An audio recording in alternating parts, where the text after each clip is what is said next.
Hey guys, welcome back to the channel.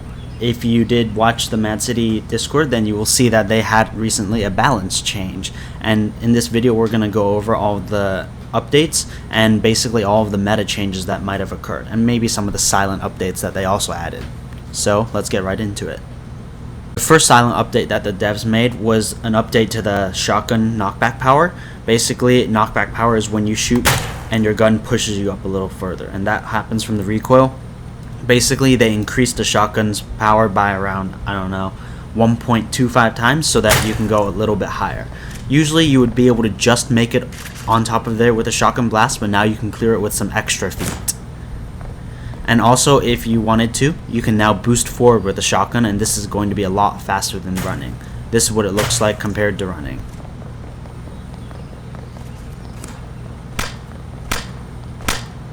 As you can see, he can catch up very quickly and overtake me. One thing that the devs added that you should probably know about is that if you try to spawn a flying vehicle inside a place that it won't like to be spawned, like inside this wall, it'll say it can't fit this vehicle at this location, and you'll have a 3-minute cooldown. So it's important to make sure that you find an open space so that you can spawn your larger vehicles, especially when they're as big as Nighthawk. So be careful about that. The last silent update had to do with the death ray. Now you may know that the death ray has a charge up time before you start firing, and basically what they did is that after you press left click, you no longer have to wait 1 whole second before you start firing, you only have to wait half a second. So basically the charge up time was cut in half. This is what it looks like now. Now this doesn't really matter if you know the instant fire death ray glitch.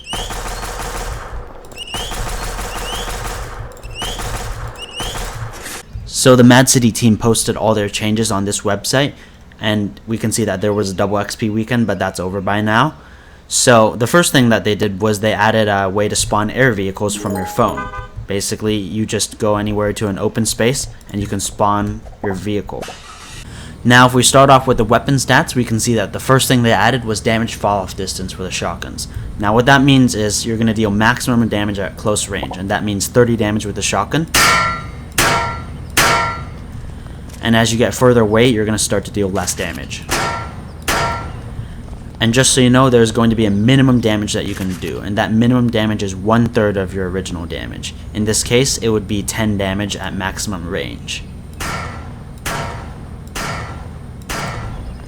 The AA-12 got a big nerf. Basically, what they did was they changed the rate of fire from 0.23 seconds per shot to 0.3 seconds per shot. And basically that's going to make it so that you deal less damage per second.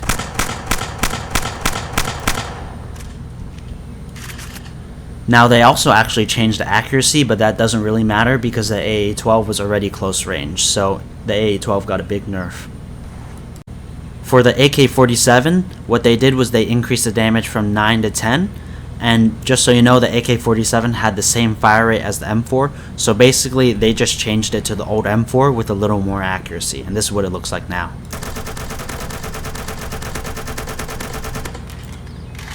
Overall, it's a very accurate gun now, and it's actually better than the MP5, and you'll see that later. The AWP got a small buff. What they did was they increased the base damage from 40 to 50, but they actually kept the headshot damage the same. What this means now is that you can kill someone in 2 shots with the AWP, even while you're hitting the body, but the headshot damage is still the same. What they did with all of the melee weapons was increase the damage from 25 to 40, and now that aligns with Chapter 1's melee weapons. They dealt 40 damage too, but it's not like anyone's going to use melee weapons still. For the FAMAS, they didn't really actually change much with it. They left everything but the damage alone, but you're going to see that even that doesn't matter too much. With the FAMAS, it used to be a 3-shot body shot, and it still is. Also, before the update, it used to be a 2-shot headshot, and that still is the same. So basically, they haven't really changed anything with the FAMAS. It's still the same amount of bullets to kill, so I guess it's the same. The M4 actually got a pretty significant buff. They changed the rate of fire from 0.1 seconds per bullet to 0.09 seconds per bullet, and what that means is that you get a 10% increase in your rate of fire. For the accuracy changes, they change the minimum inaccuracy. This says accuracy, but I'm pretty sure it means inaccuracy because this lower number corresponds to less inaccuracy. So basically, they increased the amount of recoil control that you have. This is what it's going to look like now.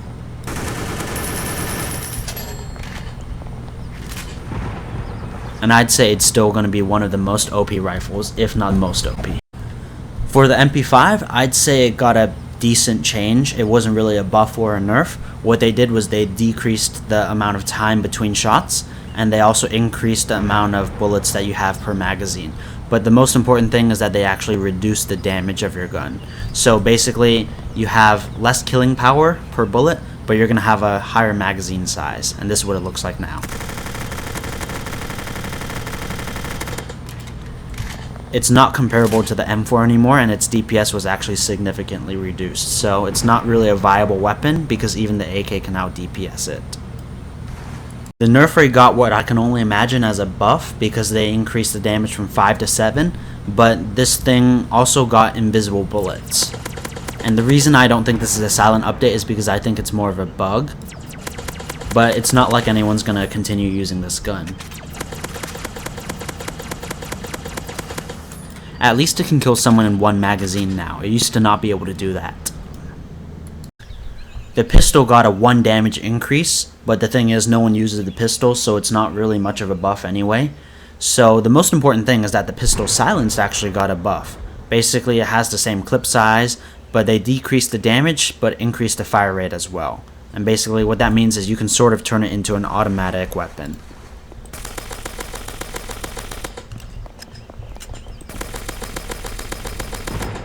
The SCAR got a pretty interesting change. They decreased the rate of fire from 0.15 seconds per bullet to 0.17 seconds per bullet.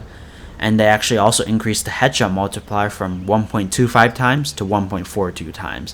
What that means is now you do 14 damage to the body and 20 damage to the head, as opposed to 18 damage to the head.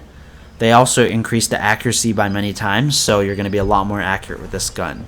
And this is what it looks like now.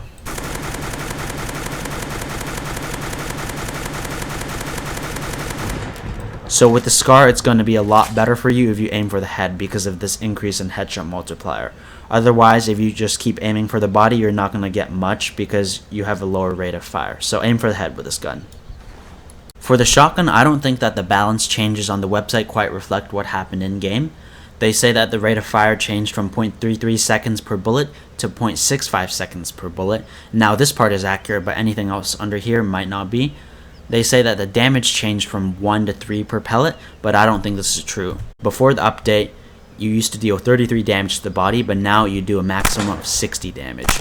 So I don't think it's quite right, but it's alright because this was a buff. It lets you jump around and place your shots a lot better. Now for my free-to-play players, you're going to like this balance change quite a bit. The rate of fire stayed the same at 1.3 seconds per bullet, but basically what they did was they increased the base damage from 24 to 35, and they decreased the headshot multiplier from 2 to 1.7. Now this may seem like nothing really changed about it, but this is actually a huge buff to it. If you see that the rate of fire is 1.3 here, and you see with the AWP that the rate of fire is going to be 1.6, that means your sniper is going to shoot a lot faster than the op. What this means is that you can deal 60 damage to the head, and you can deal that faster than the op can hit off 2 shots. So basically, if I try to shoot like this, it's going to kill someone without armor faster than the op is going to do it. Now we're going to test the DPS of the AK versus the FAMAS. Now you can see that the AK was easily able to demolish the FAMAS because its DPS was so much higher than it. Now we're going to test the AK versus the SCAR hitting headshots only. And he had 41 HP left over, so we can see that the SCAR isn't going to be as good because you're not going to hit all headshots, and with that decreased fire rate it's not going to be very viable in combat. For the M4 versus the AK, the M4 should easily win because it has 10% more DPS than the AK. Although both have the same damage, the M4 has a higher fire rate, so we'll see what happens. And you can see that it matches up. We have 10% more HP than Agent has. Right now we're going to test the AA-12 versus the shotgun, body shots only.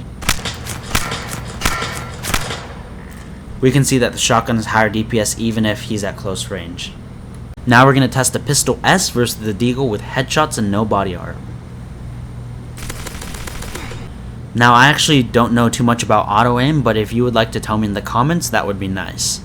Now for our last 3 guns, this is only speculation. I have no idea what they're going to add about it, but if they follow common gun statistics and gun norms, then this is what I think is going to happen. With the Tommy gun, it's most associated with the Mafia, so I'd say it has to be free for the crims and maybe purchasable for the cops, or just easily accessible to the crims. It has something to do with the criminals team. I'd say that it should have a high magazine capacity because usually they have drum mags. I'd say they do around medium damage, seeing as how it's high fire rate. And basically, I think it just could be the MP5 counterpart. So not much to see there, just an MP5 reskinned as a Tommy gun. The M1014 is based on the Benelli M1014. It's a semi-automatic 12-gauge shotgun designed to shoot at 1300 FPS. And if you don't know what that is, what it means is that the shots that come out of the barrel are supposed to shoot at 1300 feet per second. And for reference, the AA-12 is designed to have muzzle velocity of 1100 feet per second. The most important thing is that the M1014 is going to be tube loaded, or so I think. And what that means is it's going to sort of be like the shotguns back in chapter 1. For my M249 speculation, I feel like it's going to be a part of the heavy weapons pack. The M249 should deal 10 damage because the M249 shoots 5.56 NATO, which is the same round as the M4, and they shoot at pretty much the exact same muzzle velocity, around 3000 feet per second, but the M249 might shoot faster because it's good for suppressive fire and because it's belt fed. So that's what I think about these guns.